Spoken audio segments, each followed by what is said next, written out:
Welcome in, Hoof listeners, to this Friday edition of the Hoof Podcast. Thank you for joining us. The Buffalo Bills head on a first road trip to Las Vegas, and no fans get to go. What a huge bummer that is. But it is exciting to be in this brand new stadium. It is a 4:25 game Eastern time. That's exciting. First one of the year that is not the early game. I always like the late games. First of Josh Allen's career, actually. We haven't had a 4:30 game. Oh, really? With Josh Allen at quarterback. Yeah, I learned that this week in his little press briefing there. Uh-oh. Hey, it's going to be interesting, though, because the real question is, what is everybody going to do before the game? Because, you know, in Denver, our game starts at 11, so we're going to have like a whole morning to just go crazy. I think I might mow the grass or something. Yeah, right. I'm going to get some for the last time. Kathy's going to have to put up with me for a while at home. She's not used to that. She likes passing me off in the morning. I'll be watching football. You guys do what you do. I still like watching the other games around the league. You got to play DraftKings, man. I'm not trying to get my money taken, bro. That's for Anthony. Well, you got to be good at it. There you go. Got to put your fantasy lineups in, yeah. Watch for fantasy purposes. You know, there is a lot of other big news in the league. I think it's pressing. You know, the Tennessee Titans, 8 players test positive for COVID. Anthony, what do you think about that? Yeah, it's crazy. We were kind of waiting when the news came out after the game to see what the NFL was going to do, because this is their first COVID situation. They've got to set the precedent for what they're going to do moving forward, because in the preseason, the expectation or what the assumption was that the NFL was basically going to say, look, you're playing this game with whoever you got, and that's that, because guys who test positive aren't going to be active. But they showed some flexibility when they first announced that the game would be postponed to possibly Monday or Tuesday, and then they've now amended that to say that game isn't going to happen, and it's going to be a bye week for both the Titans and the Steelers, who they were going to play, and those teams will play in Week 7, where one of them had a bye. That's the better move, right? I didn't really understand moving it back one day. What's that actually do for you? It doesn't really help at all, other than, you know, you might as well play Sunday and tell them they're stuck with what they got, and whoever tests positive isn't allowed to be there, you know. So the facilities were completely shut down this week. The Vikings as well, because that's the team they played previously. Luckily, the Vikings have not had any positive tests, which is a good sign that it wasn't spreading on the field. Again, we don't have the names of the players or anything who tested positive. But, yeah, this is a big deal because our Buffalo Bills are scheduled to play the Tennessee Titans next Sunday in Tennessee. And obviously the COVID time frame for quarantine and everything is 2 weeks. So you figure if they were tested positive on Monday, that means they're still going to be positive when they're scheduled to play the Bills. So I don't know if they could possibly delay that game, if they're going to try and cancel that game too. But then you have the issue of now you can't have another bye week for the Titans. So it'll be interesting to follow, especially for us Bills fans, because that could have a huge impact on our season. Yeah, definitely going to keep an eye on that moving forward. Tuesday, you know, check us out on the Cover One Network and hit us up on YouTube and Facebook, social media platforms as well. We're definitely going to keep a close eye on the Tennessee situation because that is the Bills' next opponent. And, you know, I don't want to be rude or anything like that, but is this the football gods opening up the gates for the Buffalo Bills? Why would you say that? I mean, is it though? I don't know, man. I don't know because, I mean, I think it's like this. I think the world's watching how the NFL, you know, handles this situation because, I mean, if you take the Major League Baseball, for instance. I mean, Anthony, you know this pretty well because you follow baseball a lot. But, I mean, if they don't, you know, monitor this correctly, the whole thing is going to spread, you know, and then we're not going to have any football because some people can't stay home or whatever, the reason why it spread to these players. I mean, I just think you got to be, you know, if you got to extend the season out a couple weeks, man, just do it, you know, because I think football has been a saving grace for me. I know, at least, I don't know, there's probably, you know, hundreds of thousands of fans that feel the same way. I just think you got to do it smart, you know. If you don't have to rush it, don't rush it. If you got to move different teams around, do so. But yeah, I think that's Anthony, not a bad idea. I mean, right? Because you could say, right, okay, whoever made the playoffs, you basically have a bye week until your playoff game. so that we can make up for, whatever game we had to cancel during the season, if it comes to that. You mentioned MLB, and they were able to recover. They had 2 major outbreaks with 2 teams, and they were, canceled games for over a week, and were able to recover that for the season. So hopefully the NFL can follow suit with that. Although we also got the news this week that the Raiders, who the Bills are playing this week, were outside of the facility with no masks on at a charity event, and that's just not okay for the NFL, right? It's like, come on, you're playing. All of these guys are working hard to stay COVID-free, and you went to this event with no masks and close contact with other people.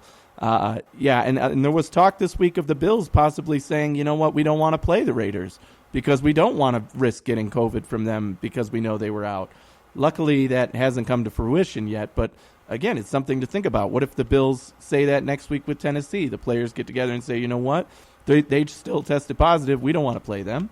We don't know if there's a risk there. So, I mean, it's definitely a situation to monitor going forward. And hopefully we see less instances of the ignorance from the Raiders players going out to this event and not wearing masks, not socially distancing. Because it's going to be a big deal. And the NFL has said that they're going to crack down harder, this week coming out saying for the mask penalties and the incident penalties like the Raiders, that they could punish them in terms of taking away draft picks. Excuse me. Which could be huge for, around the NFL. Yeah, it's definitely something to keep an eye on. The players are always under the camera. They're always, everyone's watching all the time. So I think it's like all of us, it takes a lot of getting used to, right? Absolutely. They are definitely held to a higher standard than you and I. And, it's hard for me to criticize them because I don't understand what they go through on a daily basis. But they need to send the message, and I think they need to understand that they are role models, right? We look up to them. We idolize them. We want to watch them play. So definitely something to keep an eye on. We will touch on that more next week. But let's rub it off. Let's change subjects here. Everybody get warmed up. And let's kick off cash or trash. Oh, let's go, baby. I've been waiting for this. We're going to do a little cash or trash. That's trash, bro. I'm going to go cash on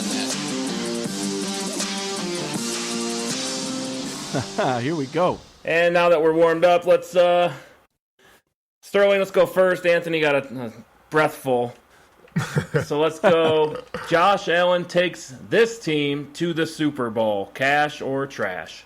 People are going to hate me when I say this, but that's trash. I just think that it's too early. That's a lot to ask for this team to go to the Super Bowl. I think they can get to the AFC Championship game, Super Bowl, I think they can win a Super Bowl in the next three years or so, but I think it's a little too early. They do have the roster, I will say that, but I think we're putting the cart before the horse. Is that how you say it? I think that's too much to ask for this young team right now. Anthony, what you got? Well, you guys know what my preseason prediction was, so I'm going cash all the way. I definitely think Josh Allen can take this team to the Super Bowl, and this team is built for a Super Bowl run. And if you're telling me that, I don't know, Sterling, did you have a specific team in mind you think we're going to lose to in the AFC Championship game? I think the Patriots. Yeah, I think it's Kansas City, Baltimore. Those are the two ones that kind of scare me, just from what Mahomes does on offense and the defense of the Ravens. It's pretty good, man. So I just think those are the two teams that belong in the conversation, I think, for sure. But I still think the Bills can beat them, and that's why I picked the Bills to go to the Super Bowl against the New Orleans Saints. So I'm sticking to that. This is cash all the way. I'll go cash as well. I think anytime you're a top 3 team in your conference, which I think the Bills are in that conversation, you have a real shot to make the Super Bowl. And it's going to come down to, especially this year with the new playoff rules, that number 1 seed is so important. I know that, these teams are good in Baltimore, and I know the team in Kansas City is really, really good. But if you're in Buffalo in January, that's a whole different ball game than if Buffalo's in Kansas City in January. So for sure, that number 1 seed is so important. So every single game for the Bills does matter. But you got to have fans in the stands. That's what makes Buffalo magical during those sorts of times. If you don't have fans in the stands, it's just going to be a cold-ass day. You know what I'm saying? So I just think that, I mean, when you put it like that, so, I mean, could the Bills make it to the Super Bowl? Yeah, they could make it. I just don't know if it's time yet, man. It's up to the defense, really. If the defense can wake up somehow and start to put teams away, and the offense I think the offense is going to continue to do what it's been doing. Maybe not at the great clip. You know, that would be a historic pace. But we'll see, man. It'll be interesting. Yeah, it sounds like, Sterling, what you're saying basically is it's not the expectation, but it could happen. Right? For sure. Is that where That's exactly on this? what I'm saying. Yeah. Why isn't it the expectation, though? Josh Allen became the fourth quarterback in NFL history, rack up 700 passing yards, 6 touchdowns, no picks. This is from Sports Illustrated. We've heard this 100 times. Yeah. I mean, I've said he's in yes, company Cash. with only Peyton Manning, Tom Brady, and Pat Mahomes. I just think if you're on a record-breaking pace like that, how many MVPs are in the Super Bowl? You know what I'm saying? That's the thing. So that's me banking on Josh Allen is in the Super Bowl. I mean, in the MVP conversation, top 3. So I just think it's a lot to ask for this team right now. I think there's it's only been 3 games, and it's so easy to get ahead of ourselves, and we haven't been on top of the mountain yet. And it's fun looking from the cliffs, you know what I'm saying? But I say pump the brakes a little bit on the Super Bowl. Now, let's make a baseline where we host a playoff game in January, and that's one of the team's goals. That's where I was going with this. I think that's the expectation, right? A home playoff game is the expectation. If we don't get that, we're going to be disappointed as fans. And we talked about that in the preseason as well. But the reason I do pick the Bills to go to the Super Bowl, my team's in it, and I believe fully in this team. I believe they can win it. I'm not afraid of the Kansas City Chiefs or the Ravens or whoever else, the Steelers. I honestly think we can get the best of those teams in the playoffs when it matters most. And we'll see when we get there, but in it to win it, and that's why I picked them. We're definitely going to bring that up again as the season goes on. We are. The closer the playoffs get, the better we feel. That's going to be a really fun topic moving forward. Let's go on to the next one. Anthony, you're up first. The Raiders are a playoff team. Cash or trash? Oh, man.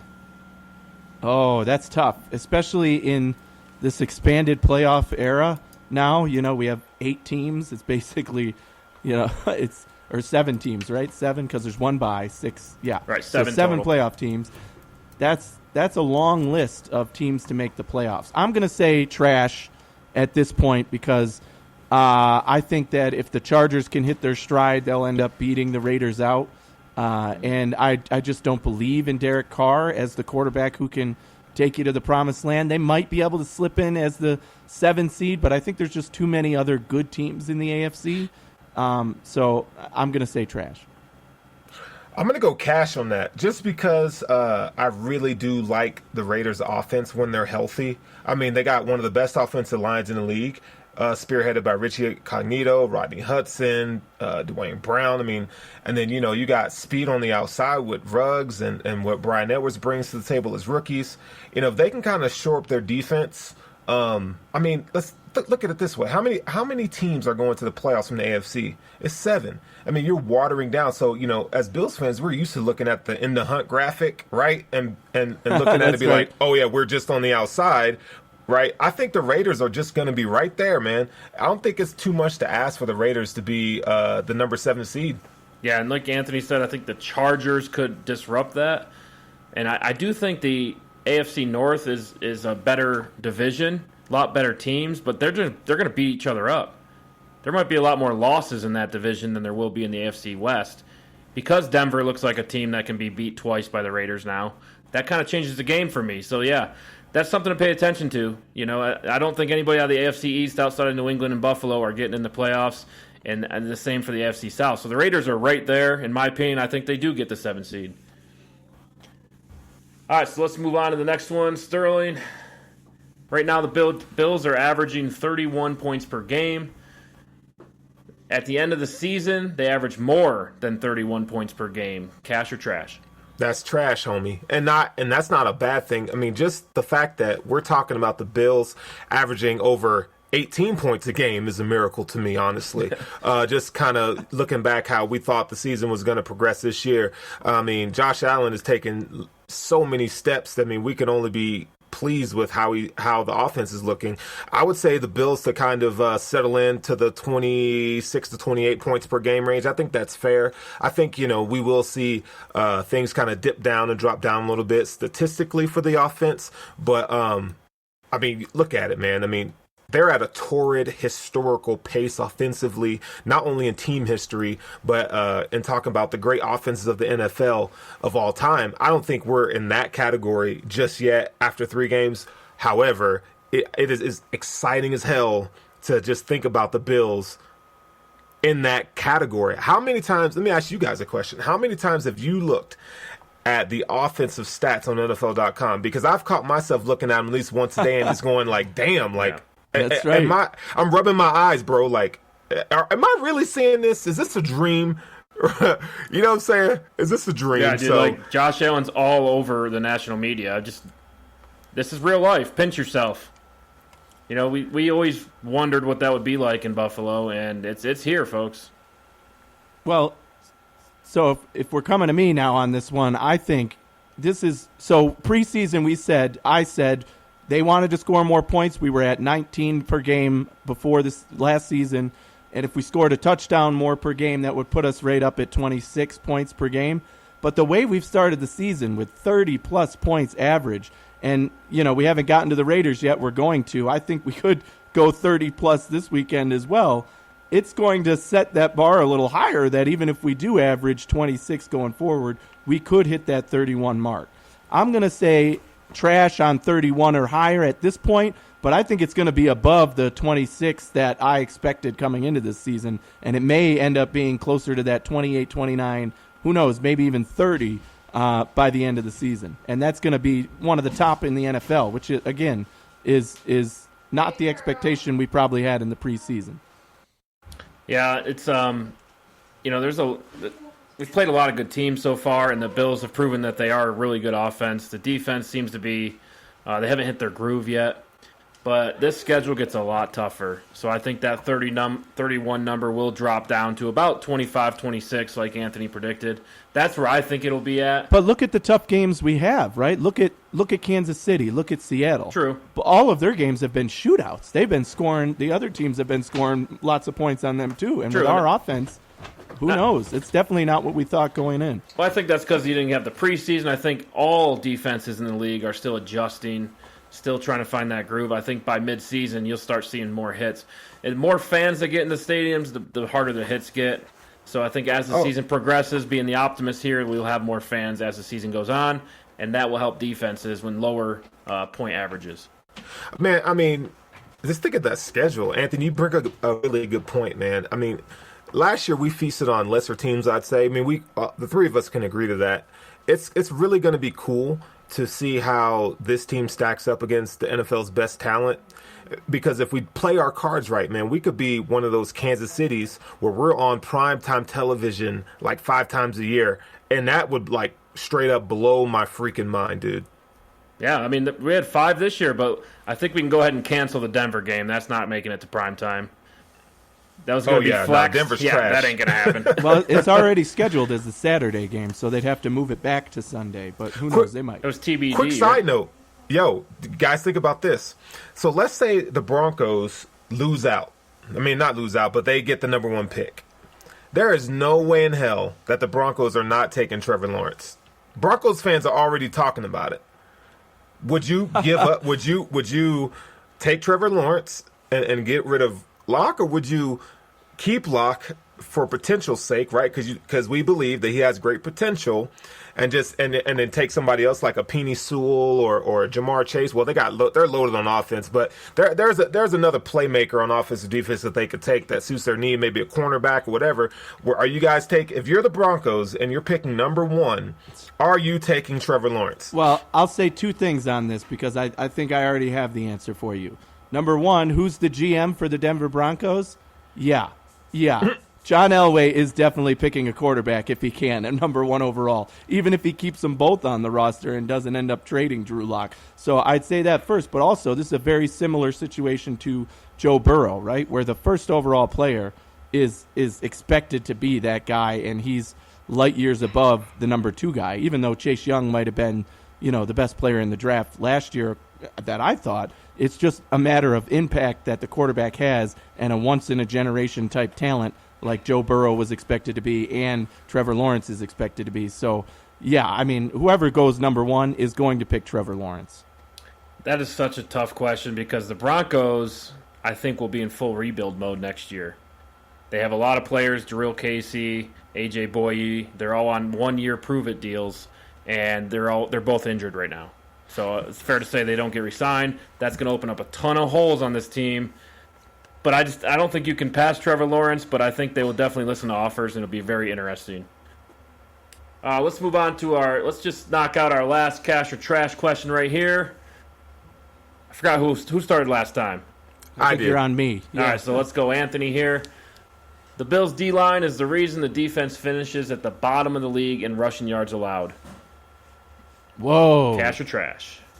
Yikes. Well, I'm going to say trash, but statistically we've seen that, Sean McDermott's defense has tended to be at the bottom against the run, and that was one thing they were trying to fix this year.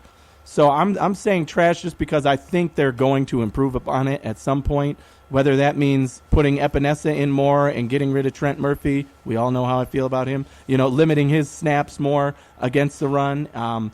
Whether that means, doing the formations, changing around the D-line, getting the linebackers involved more, they're going to be ready for the run. I think the Raiders are going to be the first test of that, can you make the adjustment? And we've seen that at least twice a year there's a team that runs all over the Buffalo Bills under Sean McDermott. Real quick, the Bills right now in yards allowed, passing is second in the league, rushing is 24th in the league. Yeah, so we're pretty near the bottom, and that's we saw what the Rams did to us, and they're going to have to adjust versus this Raiders team. So I'm going to say trash though, because I honestly think they're too talented not to improve upon where they are at this point. Yeah, I'm going to have to agree, man. I'm going to say trash, but the reason that the run defense is bad is because I think, how Sean McDermott runs they platoon their defensive linemen, which means, they all kind of take equal reps. I think that's kind of hurt him this year without having a preseason, and you have a lot of new pieces on the defensive line without Star Lotulelei. I hate that I'm saying this, but Star plugged a few gaps on the line, and I think they're just kind of rusty. I do think that eventually as the season progresses, they have to get better. I mean, we want them to get better. They need to get better. But I think it's time for the Bills to really invest in a defensive end that can do it all. I mean, Epinesa he's a second-round talent. Well, first-round talent, drafted in the second round. I don't know what his ceiling is as far as what his potential is. I don't think it's too great. I think he's a solid contributor. That's probably as far as I graded him out. He's just a solid contributor. He's Trent Murphy. Yeah, the Bills do need somebody on the defensive end position that can wreak havoc and take over games. I think their problem is, their run fits have been terrible so far. And it's not just the weakest part is the inside of the line, but on the outsides, man, we're getting gashed. A lot of that has to do with Tremaine Edmonds. Tremaine Edmonds is not healthy right now. I don't know if he's not understanding what he's seeing, but I know he's not finishing, and that probably has something to do with the injury. When Jordan Poyer leads your team in tackles continually, I think that's a problem. In my opinion, your safety should not be leading the team in tackles. I mean, we got 2 stud linebackers, right? We got a stud defensive tackle in Ed Oliver who's getting pressure, but they just need to calm down and just play their 1/11th, as Sean McDermott will say. Get in your gaps, do your job, and move on. I think the run defense can improve. Yeah, I think you're seeing how large of a hole that Lonzo Alexander left on this team, and there's going to be an adjustment period. We need a player to step up and take that role.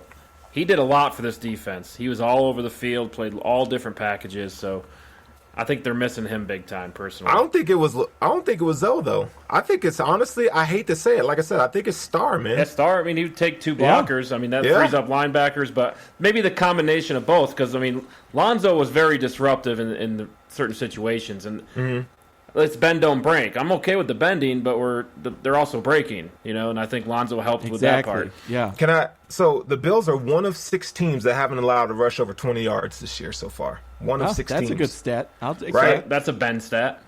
Right. Yes, so exactly. So I think when you look at it, it's like we think because of the expectation. I think we're talking about expectation. The expectation is that this run defense should be in the top 10, but they're not right now.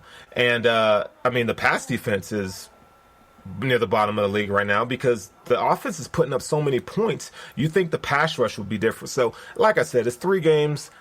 Talk to me, week 8, and let's see where we are. But yeah, it has to improve. Yeah, for sure. And I think a lot of teams in the league are having those same issues, but the pass defense is still good. I think the defense is good as long as the pass defense stays in the top 3. Anyway, that is our Cash or Trash segment. Thanks for joining us on that. We're going to kick it off to our next segment with Anthony Romeo with 5 for 5. Awesome. Let's do this, guys. So week 1, I was 3-2 with my top 5 picks, and my big bet of the week hit. Week 2, I went 4-1. My big bet of the week again hit. So I've made money there. We're winners on that end. And once again, in week 3, I went 4-1. So we're doing really well on the season with these picks. And my big bets of the week are paying off. So without delay here, let's get started and tell you what I like this week going against the line here, against the spread. So the number 1 team I'm going to pick this week, and I know it sounds like I'm being a homer with these, but these Buffalo Bills lines are just too good to resist. The Bills are minus 2.5 going into Vegas, to play the Raiders. So my bet of the week is the Bills over the Raiders, minus 2.5. My number 2 team this week is the Chiefs, minus 6.5 versus the Pats. And that seems to be, again, I really think that Chiefs team is going to beat the Patriots by at least a touchdown. So that's my number 2 pick of the week. My number 3 pick of the week, this one might surprise some people, but I'm taking the Falcons plus 7.5 at the Packers. And the reason I'm taking the Falcons here is the Packers have been giving up points like crazy against their opponents, and they've just been able to win when it counts in the end. And the Falcons are in desperation mode here, so they're going to give it all they got. So 7.5 was too good to turn down there at number 3. At number 4, this might be another surprise pick. The Eagles are getting 6.5 points playing the 49ers. The 49ers are dealing with a lot of injuries right now. The Eagles are also in desperation mode, desperately need a win. I'm going to take the Eagles plus 6.5. And that leaves my 5th pick of the week. There were a couple teams I liked here, but ultimately I went with the Panthers plus 3.5 playing the Cardinals. Again, I really like this Panthers team, what they've been able to do. I don't know if they'll be able to pull off the win, but I think it's going to be a close game, well-fought game. So I'm picking the Panthers with 3.5. So that's my top 5 picks of the week. The Bills minus 2.5, the Chiefs minus 6.5, the Falcons plus 7.5, the Eagles plus 6.5, and the Panthers plus 3.5. Let's go. Let's continue this streak we're on. All right, so that is 5 for 5, and I want to get into these Raiders. It's Raiders weeks, folks, and the Bills are 3-0, going to Las Vegas. This Raiders team, 2-1. They are averaging 29.3 points a game, but they're allowing 30 points per game. So let's dive into this a little bit, guys. Derek Carr has yet to throw an interception this season. So has Josh Allen. Josh Allen has a half, 0.5. Yeah. I think we're going to settle that with 0.5. But, Derek Carr, they gave him another chance. They seem to like him. But, when I watch him, I just don't see a guy who's going to continually get to the playoffs. And I think after, the number of years that he's had and the number of chances that he's had, I just don't think he's a franchise-type guy. I expect him to be off this team next year. I'm not going to lie. But I think, he's definitely somebody to worry about. I mean, I did notice Bill Belichick was double-teaming the checkdowns last week. Did you guys notice that? Yeah. So that's very telling to what this style of play is, right? Loves to check it down, and when you have a threat like Josh Jacobs, obviously that is a very smart thing to do. Why not? Yeah. So, what are your thoughts on Derek Carr? Well, he's never going to be the elite guy. I think we know who he is. He had one great season, where he was in the MVP conversation. And since then, he was injured and kind of came back down to earth and hasn't been, some phenomenal through the roof, not even top 5, top 10 quarterback in conversations. He's capable, and he's a good quarterback for that offense they run and the check down. And he definitely has the weapons. I think what works in the Bills' favor, the injuries to Ruggs and their other wide receiver, Edwards. So, I mean, he's without two of his key weapons. I think if they were there, he would be even more of a threat. But, Zay Jones and who's their other receiver? Nelson Aguilar. Renfro and Aguilar, yep. So those guys aren't as scary as, the ones that they're replacing. So I don't expect, Carr doesn't intimidate me in any way, shape, or form. In some ways, the same way that Goff didn't really intimidate me, but Goff had all of his weapons. So now Carr, without all of his weapons, is definitely an easier task. Well, I think it should intimidate you just a little bit, just because, when you look at this West Coast offense, one of the things that this offense is predicated on is the shorter underneath routes and getting the ball out quick. And Derek Carr, he's one of the best quarterbacks in the league in terms of getting the ball out pretty quick. He knows where his reads are. And just think, this John Gruden offense is probably one of the top 3 complicated offenses in the league. Now, I did a little bit of research. I'm gonna blow your mind, okay? Let me do it for you. Spider, why banana? No, okay. I got it. Okay. You want to hear a play call from John Gruden's playbook? You ready? Hit me. Here we go. Use zap to West right tight, F flex, F left fake 99, toss crunch naked right. That's just a play action pass, man. Just think That's of the a handoff verbiage. to the fullback. Just think of the verbiage. Yeah, right. Just the complication. Obviously, it goes from shift to formation to play series of protection, and then the concept, obviously, what you're doing. But that is a complicated ass offense. And the fact that, I give Derek Carr kudos, the fact that he can process this and just be in the same room as John Gruden, because, John Gruden's going to chew your ass out all the time if you're not doing what he asks you to do. But the fact that he gets the ball out so quick, I think it can give the Bills D problems, because keep in mind, the Raiders are worse at tackling, but the Bills are not. We haven't really tackled very well. We've missed a lot of tackles. I think we had like 7 or 8 missed tackles last week. Yeah. Those kind of things, man, those are the kind of things is how you lose playoff games. Houston, you can't expect to have a good defense if you can't tackle. I know that sounds so John Madden-y, right? So simple. These running backs on this team are so good. Absolutely. Right, Josh Jacobs is one of my favorite running backs in the entire league. He can do it all for this team. And Jalen Richard is a playmaker as well. You got to keep an eye on him in the passing game. It becomes a nightmare because both these running backs are so good in the passing game that it's important to tackle fast. Well, and there's no question that Josh Jacobs is their biggest weapon, like you said, with the screen pass, but also just running the ball. And we saw, again, what the Rams did running the ball against us this past week. So I'm sure that Josh Jacobs, his mouth is watering, waiting to get the ball and run it against our defense. So they're going to have to be ready for that and the pass, right? They've also got Darren Waller, who we haven't talked much about, who seems to be fully healthy now this week and is a go versus Buffalo. He's going to be the primary target. Yeah, even when all the wide receivers are there, he's Carr's favorite target. Agree. So, you have got to find a way to cover that tight end.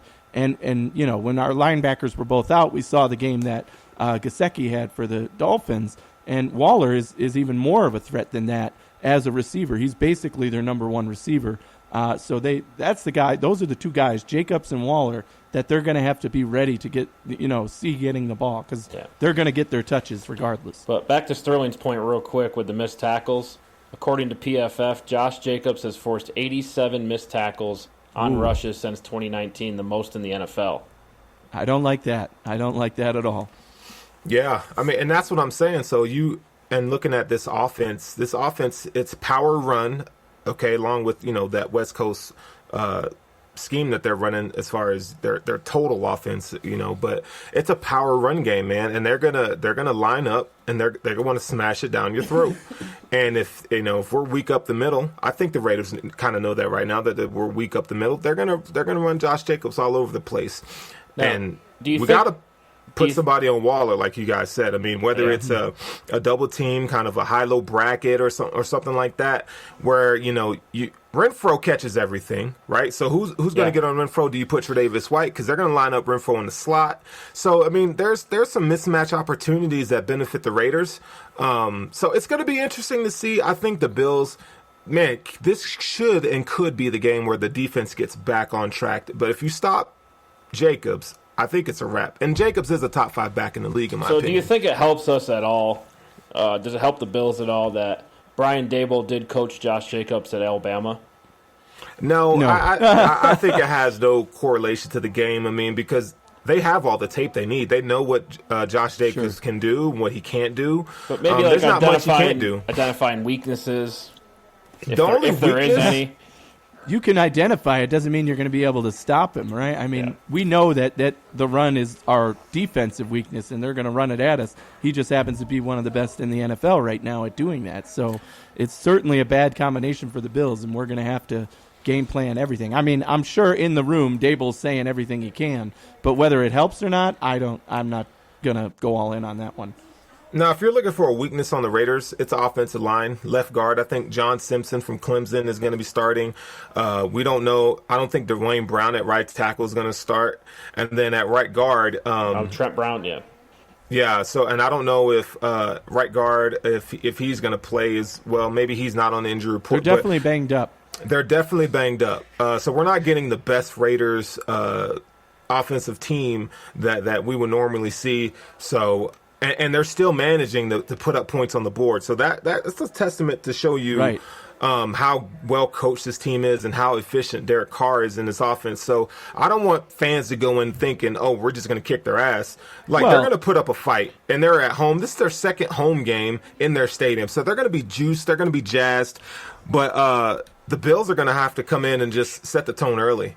Well, to Eric's point, Carr likes to get the ball out quickly, right? And I think that's why he's had success still, is because even though that offensive line is weak and guys are getting to him and at him in his face, he gets the ball out really quick, and he's good at that, which is why he's a good fit for this offense.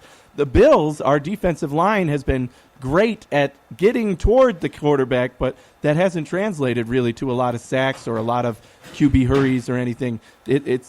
We've mostly faced quarterbacks who are pretty good at getting the ball out, and that hasn't translated on the defensive end. So hopefully this week our tackles, our D-line is able to come in there and show up and get through and actually get to Carr before he's able to get that ball out, because otherwise they're going to see the same thing, right? We're going to get penetration. He's going to find that open, either the running back or tight end, and they're going to get positive yards out of a play that should have been a sack. So that's something else I want to see. That's one of my keys to the game for sure, is that defensive line has got to get to Derek Carr with this weak offensive line. Yeah, I think this game is definitely lining up to be a shootout-style game. And the strength of the Bills is going to be the offense versus that Raiders defense. Damon Arnett's going to be out. He's been injured. So you'll have a backup corner who's also banged up. I think it's Isaiah Johnson. So I think there is some holes to attack there. And I think this Raiders defense, they really haven't shown up quite that much this year, but I think they are onto something there. I like Corey Littleton. Max Crosby has really come on for them. Sterling's boy Maurice Hurst is starting to show up. So they're really onto something there, but I do think that the Raiders defense is not a good matchup for the Bills offense. I think the Bills offense could have a big day. Yeah, I mean, you make a great point that the matchups on defense. I mean, the Raiders, they don't have – they're missing a lot, and they got a lot of athletes, but I mean, Corey Littleton, free agent acquisition from the LA Rams, he's not playing well at all. I think they're getting a Kwiatkowski or something. I think they're getting him back maybe on Sunday. He's going to help. But they're the linebacker, yeah. Yeah, they're missing some. I mean, Arden Key is a defensive end. He's athletic, whatever. Cleveland Farrell is a number 3 overall pick or something like that, or number 5 overall pick, and he's just not living up to expectations. So I mean, there's going to be room to run for Singletary. The question for you guys is this: do you just focus on the run game this week, or you just keep continuing to do what you've been doing? You got to do both. I think the New England Patriots gave us the blueprint, right? You can run all day against this team because they're weak up the middle right now. They have so many injuries and everything. For the tone of 250 yards, and you brought up Singletary, who I love in this matchup because we also talked about the Raiders missing tackles, and my favorite trait of Singletary is the guy always gets yards after contact. So he's going to be breaking tackles in this game, and he's going to get his touches and make the most of them. But like Eric just said, they're also weak at cornerback, and I think you can't take away the dynamic players we have on offense, right? You're still going to get the ball to Diggs. He's still going to be open on a lot of plays. If we're not sure if Brown's going to play, but Beasley and getting Gabriel Davis the ball again, we saw that he could produce. Certainly, you're going to still be tossing the ball in the air in this game. You're not going to fully rely on the run game, but I do think what's going to dictate this pace for both the Raiders and the Bills is time of possession, right? You want to be able to control that ball, run the clock down, get it as far as you can before you get that touchdown. But it is going to be, aggressive on both sides of the ball for us. NFL.com's got a stat up about the Raiders' defense. The Raiders have allowed 75-plus rush yards and 2 rushing TDs to a different player in each of the 3 games this season. So that's very telling. You can run the ball on this team. I do think the Bills' offense now is a passing offense. They're so hot right now. I would hate to switch to a game plan that's a heavy run just to put any sort of water or limits on that flame. I think you keep going with the fire. You keep feeding Stephon Diggs. You try to feed him the ball, and if it's not working out, you can always switch back to the run. But I would want to get in a shootout with this team because I think the Bills' defense is better than the Raiders' defense, and ultimately I think they make a play where the Bills win the game. Yeah, you know what? I think you don't have to go into this game so focused on the run. I mean, keep in mind, Brian Dable does focus his game plans on, the weakness of the other team, find out what they do best and kind of attack that weakness. So, yeah, you would think it would be the run, but I think just because the offense is so hot and they're in rhythm, I think you keep doing what you've been doing, airing it out, using a play-action pass to kind of disguise what you're doing. I think it's going to open up run lanes for Devin Singletary. I mean, keep in mind, this Raiders defense, they've allowed 4 runs over 20 yards and 1 over 40. That's 30th in the league right now. So like you guys were mentioning, there are holes in this defense. And now you have another cornerback, Damon Arnett, who was playing pretty well before the injury. He's going to be out. So, I mean, John Brown was practicing in full today, so I think he's going to play on Sunday. So and Dawson Knox is back as well. So, I mean, the Bills are kind of getting healthy at the right time. But I wouldn't change the game plan, man. I would keep doing what works. Certainly. And that's using Josh Allen to be the catalyst for this offense. And let's not forget that Josh Allen can still run the ball himself, right? And I'm not talking about design quarterback runs, although they might implement that since everybody who touched the ball for New England last week seemed to do well. But I'm talking about rolling out in the pocket. Everybody's covered. Josh Allen's going to make a run for it. If he stiff arms one guy, he might get one of those 30, 40-plus yard runs in this game. I honestly think he could rack up almost 100 yards rushing if he wants to in this game. But it might be at the expense of yet another 300-yard passing game. It really depends on which way they go with this. I think it's a luxury to be able to pick your poison on offense, and that defense has to be prepared for you to both run it down their throat and, toss a deep ball in there and dink and dunk passes to guys like Beasley and Gabe Davis. It's going to be a sight to see on offense. All right, so let's kick some music on here. Let's get our listeners hyped up. We are the Friday show. Friday is hype day.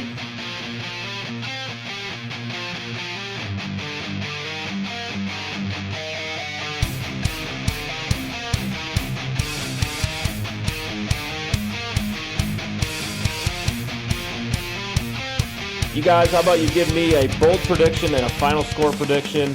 Let's start with Sterling. What do you got for bold prediction, and then give us a score? Bold prediction. I'm going to say bold prediction. I'm going to say the defense gets 2 interceptions. That's a bold prediction considering how they've been playing.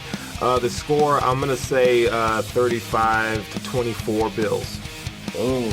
Like it. Anthony, what do you got for bold prediction? All right, my bold prediction is that this is going to be the Bills' best offensive game of the season. And that's putting a high bar because we've done pretty well to start this season. I honestly think that Singletary's without a doubt going to get 100 yards rushing and hopefully a touchdown in this game. I think that Josh Allen could still pass for 300 yards in this game as well as rush for 80-plus yards. I think we're going to put up the most points we have all year and the most yards we have all year on offense, and I think we absolutely control the game from start to finish. I say final score is 38-13. Dang, 38-13. Oh man, you took all my thunder on that.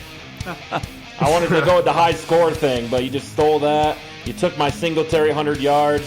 So I'm going to go Tremaine Edmonds has 8 tackles, 1 interception, 2 pass deflections, and we get him back.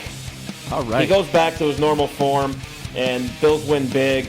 I'm going to go, let's go 31-17. Okay. I like it. All right, I like that. Yeah, and I was going to also say that the turnovers are going to be key in this game. I like what Sterling said about, 2 interceptions. I said that on another show earlier this week that I honestly think if Derek Carr is trying to get the ball off too quickly, we can force him into those mistakes that will be key to transitioning back to our offense.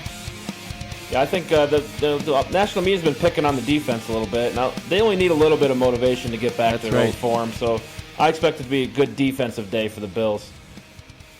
Anyway, let's get things wrapped up here. Let's get through our picks, and then we'll get on to the Raiders. So, kicking it off with our picks of the week, let's go Ravens at the football team. Ooh, this is going to be the upset of the week. I'm going to say Washington wins this game. I'm going to tell you why. Because that defense is straight nasty.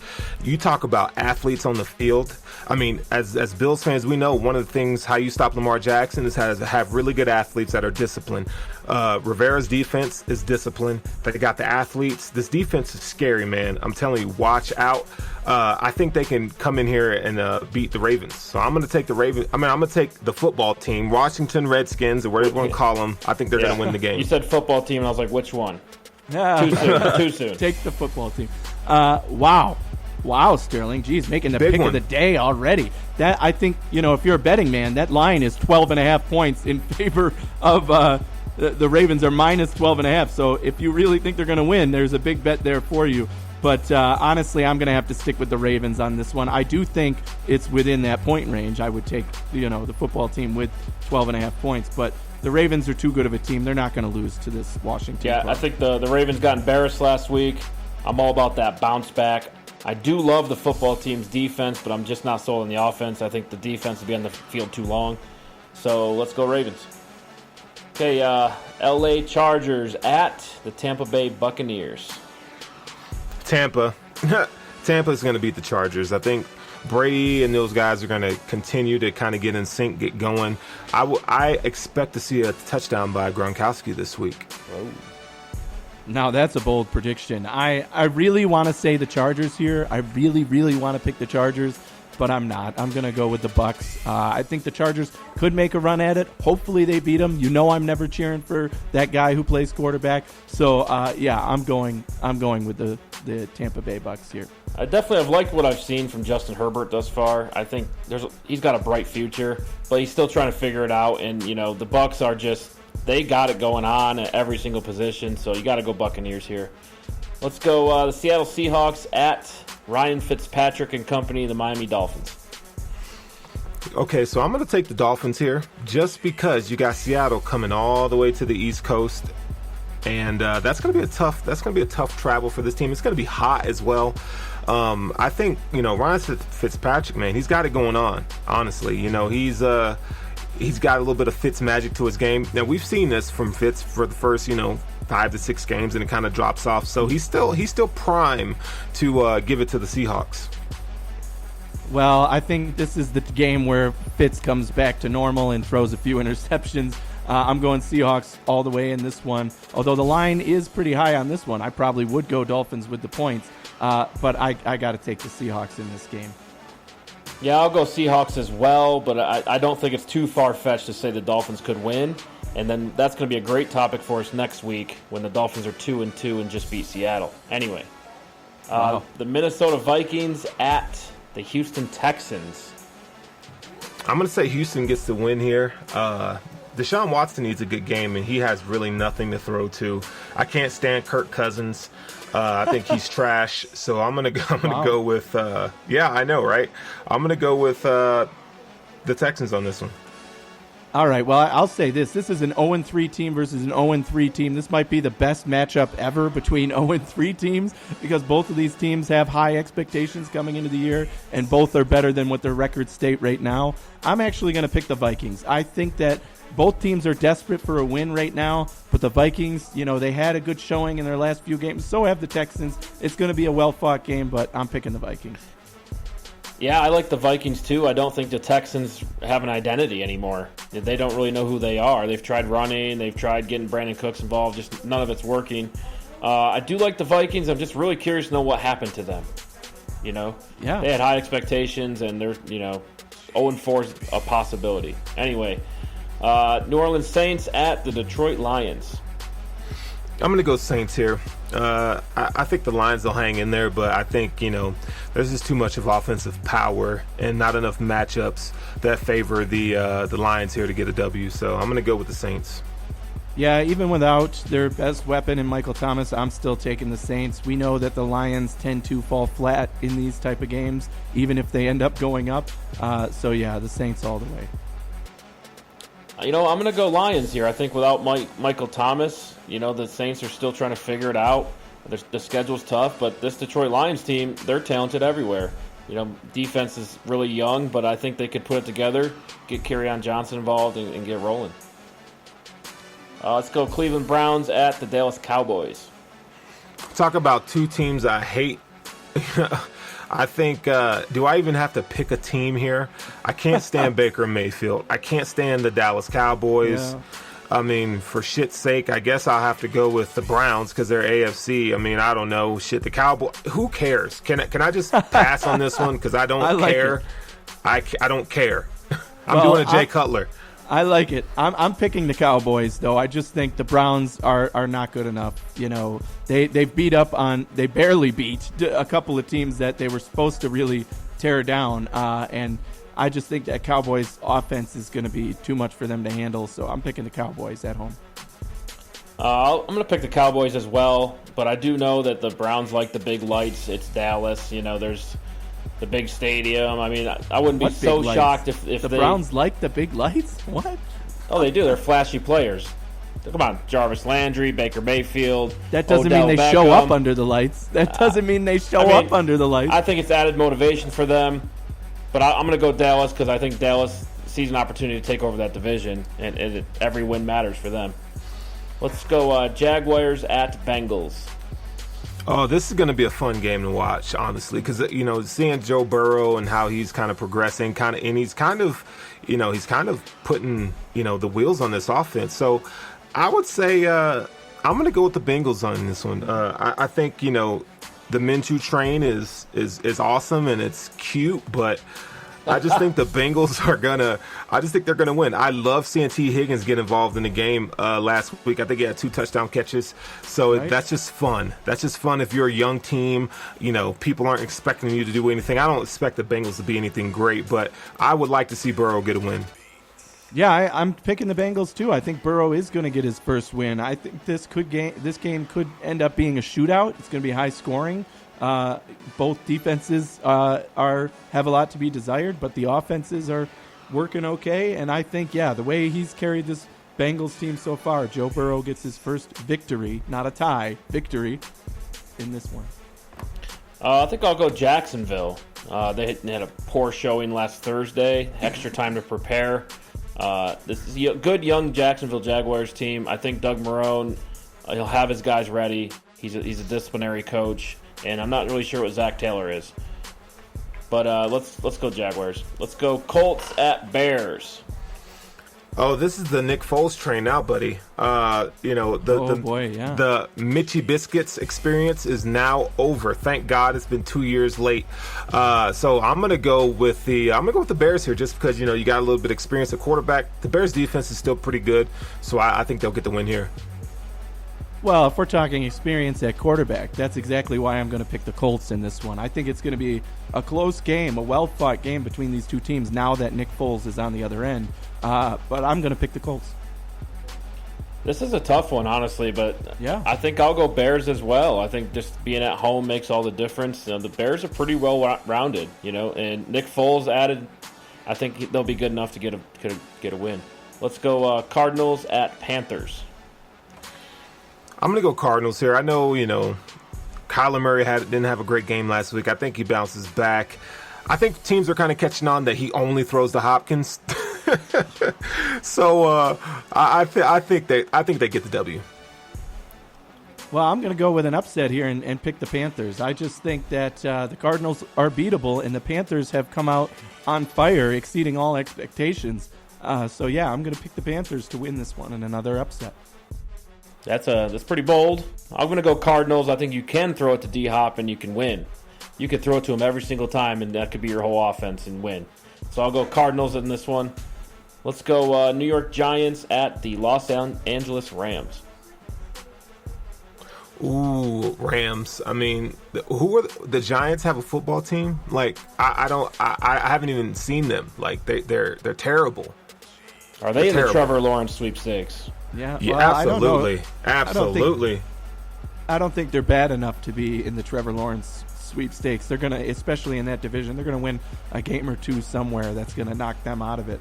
But even if they were, I don't know that they'd pick anybody to replace Daniel Jones already.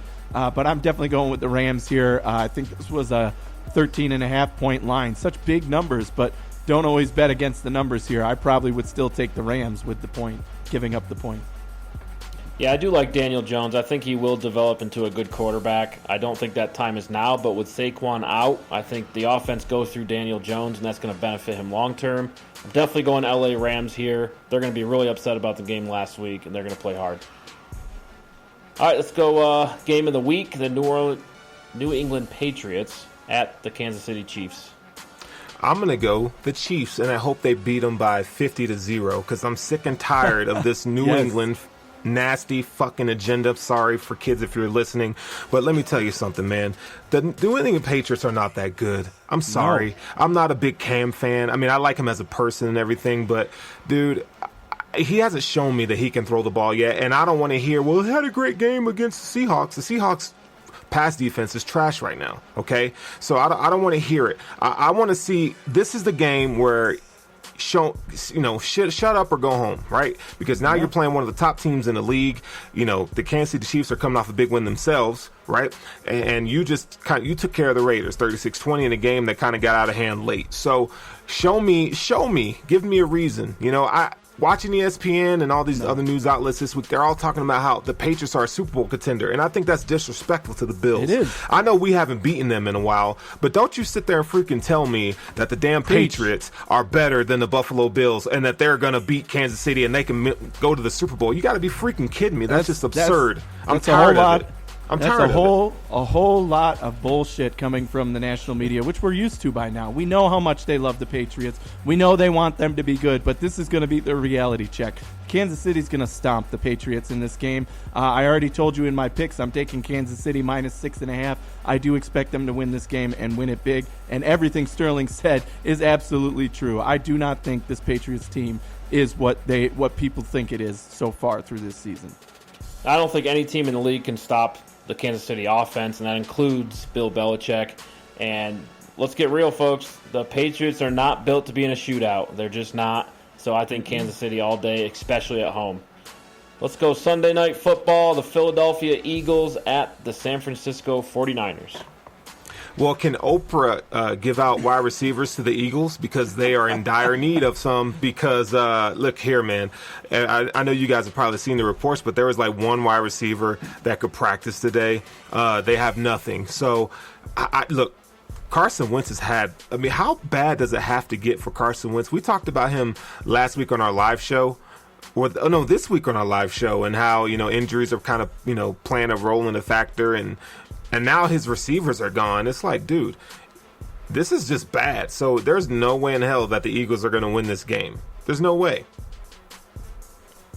Well, I wouldn't be so sure. I was close to taking the Eagles. I took the Eagles with the points. I think they're in desperation mode here. I think they know that they need to will themselves to win. But all of that being said, I still think the 49ers at home just find a way to eke it out and get the victory here over the Eagles. Sending the Eagles to a winless start, that's going to be tough. I think the Eagles bounce back here. I think the 49ers are just really banged up. Backup quarterback, there's something like 9 starters out for them. But I think the Eagles are going to be desperate for a win. It's time to start talking about must-win games if you want to keep pace with Dallas. I think they recognize that. It's going to be big lights. I expect the Eagles to win that one. Let's go Monday Night Football to cap off our show. The Atlanta Falcons at the Green Bay Packers. Well, the Packers win. Is there? Do I need to say anything other than that? Yeah. No. All right. No. You're taking the Packers. I'm going to take the Falcons in this one. Actually, I think they've become the brunt of everybody's jokes this week, and they've given up huge leads. But that offense is still hugely capable of doing amazing things. We're not impressed with the defense, but we're not impressed with Green Bay's defense either. And right now, who's hungrier? Well, definitely the Atlanta Falcons. I think that they could come out and make a statement by staying in the shootout with Green Bay and pulling off a victory. So I'm going to pick Atlanta. My upset. That's bold because I just don't think that. I mean, you can't discount Aaron Rodgers and what he's doing right now, man. Oh, I don't. I think Aaron Jones. I mean, they just got a lot of weapons now. I know, the Falcons' offense is pretty good. Ridley has been balling out. I just think at the end of the day, what's going to happen is the Falcons are going to go up 28-3, and then they're going to lose in the fourth quarter like they do all the time, right? So that's the outcome of the game. So much material. Yeah, you know what? I think this Falcons team comes out hot. I think they're going to put up 30 points in the first 3 quarters. Their offense is so good. They've been the brunt of jokes, but then the Packers are going to come back and win by 3. So I'll go Packers. You guys are cruel. I think the Packers are the most balanced team in the NFL outside of Baltimore. I think there maybe is an argument there to say they're the most balanced team in the NFL right now. So I love what the Packers are doing, and I'll keep them rolling 4-0. Thank you, everyone, for listening to us. We're looking forward to Sunday, 4:30 game. Josh Allen in a new stadium. What is it, the Central Valley Bowl? We didn't even talk about this. A little Fresno State relationship. Derek Carr versus Josh Allen. Added motivation. I'm excited for my guy. Let's get this team to 4-0, and let's just keep this thing rolling. I really want to see that Kansas City Chiefs game, 5-0 versus 5-0 on Thursday night. And I think if the Bills are real Super Bowl contenders, they should win this game. Oh, dude, they better freaking win this game. And hey, and for those of you who are the Hoof listeners, then make sure you guys are checking out everything we got going on at Cover One, because some of the film breakdowns that Eric does, and then we got Aaron Quinn and Greg Tomsek giving you so much content and news, and Anthony, another guy that came over with us, man. I mean, it's really, really good over here. Cover One's the business, but don't forget, guys, you know where to find us. This is the Hoof Podcast, and we own. Yeah. Like, rate, subscribe. Remember, follow us on Twitter. We're all there. We'll interact with you. And as always, go Bills. Go Bills.